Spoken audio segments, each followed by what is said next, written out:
Welcome back to the channel, part 3 of Metallica vs. Megadeth. I wasn't going to do any more of these videos, but due to overwhelming demand, the people have spoken. So we're going to do a few more. We're going to put these two classic 1988 albums against each other. We got Megadeth, So Far, So Good, So What. Not Dave Mustaine's favorite album. He still plays a lot of the songs live. I just don't think he led the production. But this is my favorite Megadeth album. It is near perfect. This is the only album to feature Chuck Baylor on drums and Jeff Young on guitar. Jeff Young I might be going to see live in a couple weeks. It's a couple hours away on a Tuesday night, which isn't the best time for a show, but don't underestimate me. I've never seen Jeff Young live. Like I said, this is my favorite Megadeth album, so that would be cool. He's playing with Dave Ellefson, former bassist of Megadeth, so I'll probably never get to see him live again. And their set list is incredible. They play most of the first Megadeth album. I think they play this whole album.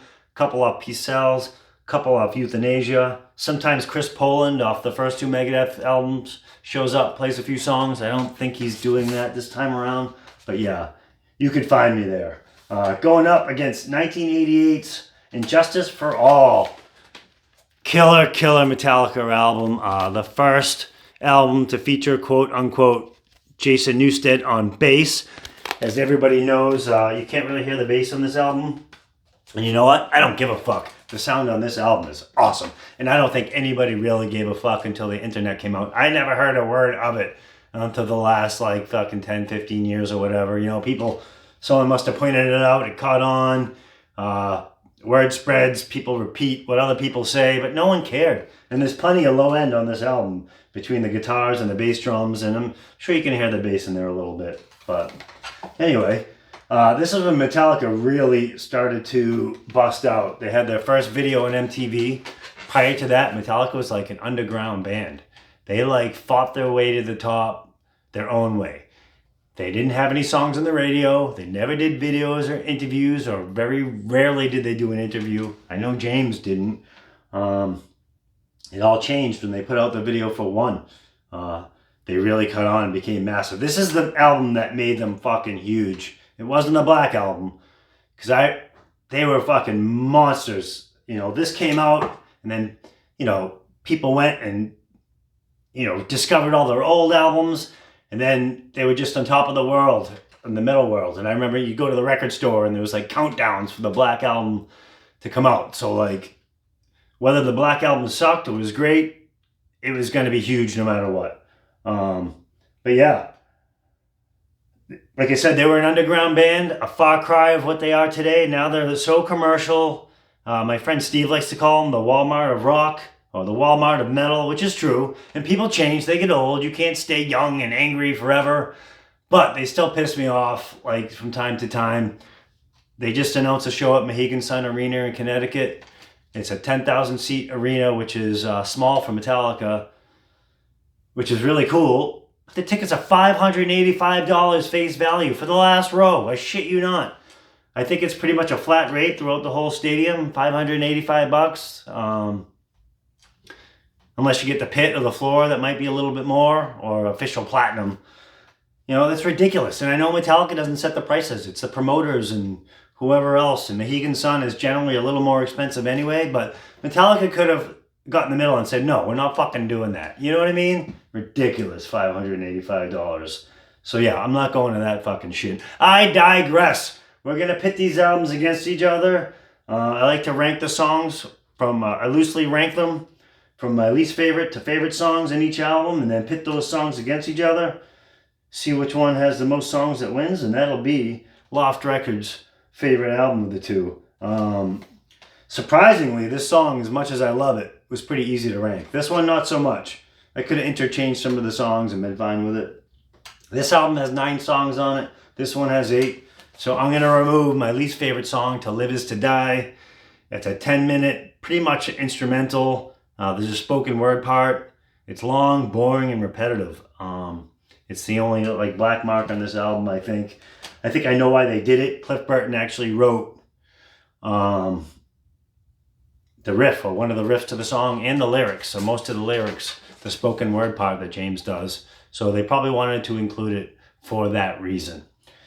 But let's get this show on the road. Starting at the bottom. Pull over, shithead. This is the Cops. 502. Probably the only filler track on this album. It's not terrible. It's just kind of filler. A lot of samples and crap. Going against Eye of the Beholder. Going to give that to Eye of the Beholder. That's 1-0 Metallica. Next up, the opening track, Into the Lungs of Hell. Pretty cool instrumental. Good way to open the album. Kind of segues into Set the World Afire. Going against the title track, Injustice for All. I'm going to have to go with Injustice for All. That's 2-0 Metallica. Alright, next up, Mary Jane. I forgot how awesome this song was. I love doing these videos because I listen to these whole albums a couple times, which I don't often do these days. I do listen to full albums, but most of the time I'm not. I listen to songs or shuffle or whatever. But I forgot how much I like Mary Jane. Going against Dyer's Eve, killer closing track. I think they were kind of going for a Damage Incorporated type of feel. They didn't quite get there, but it's still a good song. I'm going to have to give those two a tie. I probably would have gave it to Dyer's Eve before I listen to Mary Jane again, but that's going to be a tie, because that's how we do shit around here. Next up, Set the World Afire. Man, what a killer fucking song. I think it was the Risk Tour or maybe the World Needs a Hero Tour. I saw them at Megadeth at the Avalon in Boston, and they opened up with that song. Just the explosion into the song, and it was fucking killer way to start off a show. Going against Frayed Ends of Sanity. Hear them calling me. They never played that live. I think they played it once. I saw them tease it once. Great song. I actually had a denim jacket in high school where I painted the big Satan guy from the Jump in the Fire EP, and I wrote the lyrics. I don't know why. Life, death, want, waste, mass depression, like above it and below it on the big center piece of the denim jacket. That was pretty cool. I don't know. But as much as I love Frayed Ends of Sanity, I'm going to have to give that one to Set the World Afire. So Megadeth gets one. Next up, Anarchy in the UK. Cover song from the Sex Pistols. Love it. A lot of people rank it lower, I think. I think it's awesome. It's the first video I remember seeing from Megadeth. Very cool video. Against The Shortest Straw. I'm going to have to give it to The Shortest Straw. It's going to have to be the cover song, right? Coming up next, we got In My Darkest Hour against Harvester of Sorrow. Both fucking phenomenal songs. Very hard to pick one. One thing I want to say about In My Darkest Hour, it reminded me seeing that, is don't listen to the 2004 remaster. It's fucking terrible. He changes some of the vocals and the mix is awful. And he adds an intro to it, and he just changes the whole vibe of the song, and it's not as good. He's released a whole series, Dave Mustaine now, in 2004, released a whole series of remasters. I think he calls them remixes, but they're really remasters, where he replaces guitar parts and vocals and changes shit, and just totally kills the vibe of the albums or the songs. And it's very apparent on this one. And that was part of the reason he didn't like this album, was because of the production. And he made some changes that just ruined the shit. When you go and search, I use Amazon Music. I know most people use Spotify. When you go and search for the albums, like the remaster comes up first. I know when you search for Rust in Peace, they both show up. But like when I search for this, the first one you select is this. And then once you click on the album, you can scroll to the bottom and it has other versions. And you can select the 1988 version. But those remasters were a sin. Fucking terrible. And there's other songs that just aren't as good. I think I heard a bunch of crap. And there's a few songs in this album I heard shit. But anyway, moving on. Darkest Hour versus Harvester of Sorrow. I love them both. But it's going to be a tie. It's going to be a tie. Coming up next, and these top three Megadeth songs are pretty much interchangeable for me. But we're going to go Liar against One. As much as I love Liar, fucking the lyrics are fucking awesome. Love it. That little like part where he's singing fast. He's just like spitting out venom at the end. And it's fucking awesome. Dave Mustaine. I love it. I think it's about Chris Poland.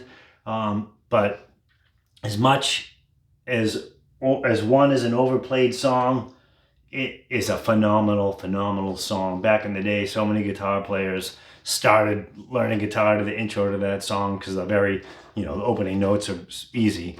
It kills me, but yeah, it's got to go to 1. And at the top of the list, we got Hook and Mouth and Blackened. Off topic, but Hook and Mouth reminded me of this little mixtape I bought back in the day when you would buy shit like that. It's called Thrash Metal. I don't even know the record company. It doesn't say it. It doesn't matter. I just go through the song list real quick. But yeah, side 1 starts off with Megadeth's Hook and Mouth. Then it's got Caught in a Mosh from Anthrax. Evil Has No Boundaries, very underrated Slayer song. Off of Show No Mercy. Also on the soundtrack of a very cool movie called The River's Edge. Hope that's correct. It's got a few of those Slayer songs on it. Cool soundtrack. And then it's got Death Angels, Mistress of Pain, Brainwashed from Nuclear Assault. Good song. Side 2. Now, it's called thrash metal. It's got the Vinnie Vincent Invasion, which is not thrash metal. That's hair metal. Ashes to Ashes. Vinnie Vincent, of course, from Kiss, played on Creatures of the Night and Lick It Up. And then put out the Vinnie Vincent Invasion, which was not a thrash band at all. They actually broke up and went on to become Slaughter, the band minus Vinnie. They got Mark Slaughter as the singer. I guess he sang for the Vinnie Vincent Invasion as well. They got a new guitarist. But yeah, moving on. Then we got Halloween. They were thrash. Sabotage, Lizzie Borden, again, not thrash. Me Against the World, decent song. And last up, Metal Messiah, a song called Cat. I don't recall that one. I probably listened to the first side pretty much exclusively on this album. But yeah, just wanted to share that. Still have this cassette lying around. The battle of the number 1s, Hook and Mouth against Blackened. It's gonna go to, arguably, my favorite Metallica song of all time, Blackened. So, Metallica, again, kicked Megadeth's ass. I don't know if they kicked their ass. I guess they did. If my math is correct, 5-1. A couple ties. This is just a really strong album. Next up, we're going to go with most people's favorite Megadeth album, Rust in Peace, against Metallica's best-selling album of all time, the Black Album. So we'll see what happens then. Well, thanks for watching. Please leave a comment, like, subscribe, all that shit. And I will see you next video. Again, thanks for watching.